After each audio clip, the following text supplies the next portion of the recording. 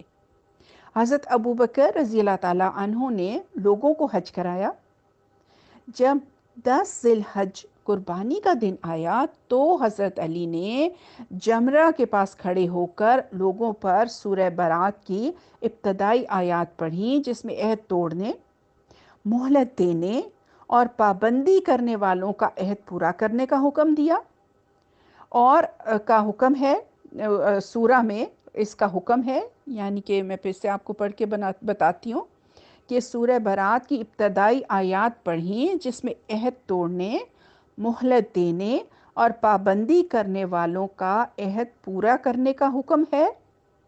حضرت ابو بکر رضی اللہ تعالیٰ عنہ نے کچھ لوگوں کو بھیج کر یہ منادی کرائی کہ اس سال کے بعد کوئی مشرک حج نہیں کر سکتا اور نہ کوئی ننگا آدمی بیت اللہ کا طواف کر سکتا ہے۔ آپ کو پتہ ہے نا، پھر اگلے سال حضور پاک صلی اللہ علیہ وسلم نے خود حج کیا تھا۔ اچھا، اس سے ہم نے کیا سیکھا؟ دیکھیں، مکہ رمضان 8 ہجری میں فتح ہو گیا تھا نا، تو اس کے بعد جو حج ہوا اس کے امیر حضرت عطاب بنائے گئے اور مسلمان اور مشرکین سب نے حج کیا جیسا وہ زمانہ جاہلیت میں حج کرتے آئے ہیں۔ اس سے ہمیں بڑی امپورٹنٹ باتیں سیکھنے کو مل رہی ہیں۔ پہلی امپورٹنٹ بات تو یہ ہے کہ حضور نے ایک دم زبردستی کچھ نہیں کیا۔ یہ نہیں کہا کہ بس اب ہم جیت گئے ہیں، اب ہم نے مکہ فتح کر لیا ہے، اب تم لوگ کچھ نہیں کر سکتے ہو، اب تمہیں صرف اسلام کو فالو کرنا ہے جیسے میں بتاتا ہوں۔ نہیں، انہوں نے سوچنے کا موقع دیا، اوپن چوائس دی، اور اس دوران قبیلے جوک در جوک اسلام لائے۔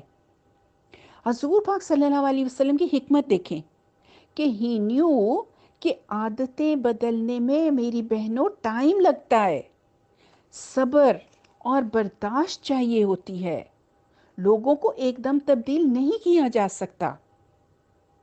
دوسری بات دیکھیں کہ ہمیں کیا پتہ چلی، صحابہ کی خصوصیات کہ جیسے ہی حکم ملا فوراً عمل کر لیا۔ ہم سنتوں پہ کتنا عمل کرتے ہیں؟ ہمیں جب پتہ چلتا ہے کہ یہ سنت ہے تو ہم کیا فوراً عمل کر لیتے ہیں؟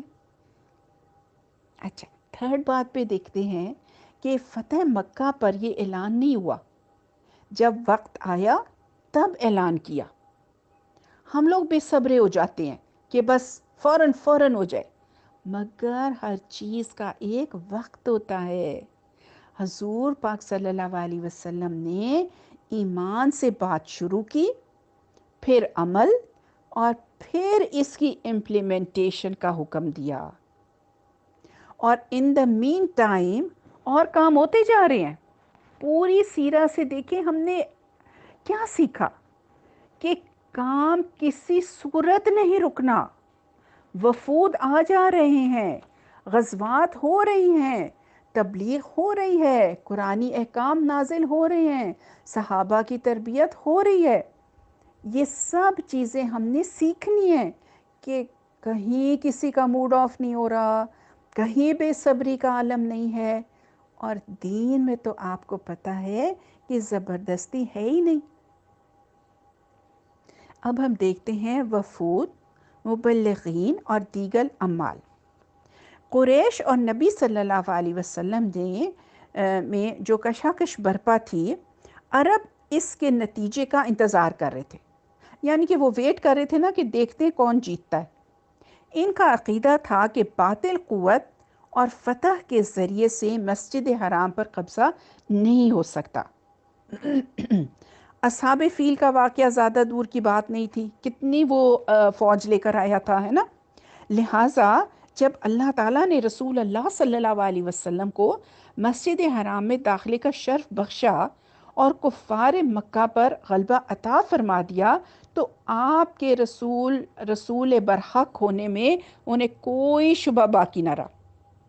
چنانچہ فتح مکہ کے بعد آپ کی خدمت میں آنے والے عرب وفود کا تانتا بن گیا، جو آپ صلی اللہ علیہ وسلم کی رسالت پر ایمان لاتے اور آپ کی اطاعت کا اقرار کرتے۔ اس طرح لوگ اللہ کے دین میں فوج در فوج داخل ہونے لگے اور تھوڑے دنوں میں اسلامی حکومت کا رقبہ بحر احمر یعنی ریڈ سی کے ساحل سے خلیج عرب یعنی عریبین سی کے ساحل تک، نیز جنوب میں اردن اور اطراف میں شام کے علاقے سے یمن اور عمان کے ساحل تک پھیل گیا، اور نبی صلی اللہ علیہ وسلم اس دور دور تک پھیلے ہوئے ملک کا نظم و نسق ٹھیک کرنے میں لگ گئے۔ آپ صلی اللہ علیہ وسلم نے مبلغین بھیجے، احکام مقرر فرمائے، صدقات وصول کرنے والوں کو روانہ کیا، اور لوگوں اور شہروں کا نظام جن گورنرز کا محتاج ہوتا ہے انہیں فراہم کیا۔ اب جو وفود رسول اللہ صلی اللہ علیہ وسلم کی خدمت میں آئے تھے نا، ہسٹورینز کے مطابق ان کی تعداد 70 سے زیادہ ہے، اور بعض اہل علم نے ان وفود کی صحیح تعداد معلوم کرنے کی کوشش بھی کی، خواہ روایات ثابت ہوں یا نہ ہوں، یعنی کہ ان کا خیال تھا کہ تقریباً 100 تک تھے۔ ان وفود کی آمد فتح مکہ سے پہلے شروع ہو چکی تھی، اور بعض وفود تو ہجرت کے ابتدائی سالوں میں آئے تھے، بلکہ بعض ہجرت سے بھی پہلے آئے تھے، یعنی رینڈم گروپس جو تھے وہ آ جا رہے تھے۔ لیکن ان کی آمد کا عام سلسلہ اور پے در پے شکل میں فتح مکہ کے بعد 9 ہجری میں شروع ہوا، اور یہ سلسلہ 10 ہجری بلکہ اس سے بھی بعد تک جاری رہا۔ اسی لیے 9 ہجری کو وفود کا سال کہتے ہیں، ٹھیک ہے؟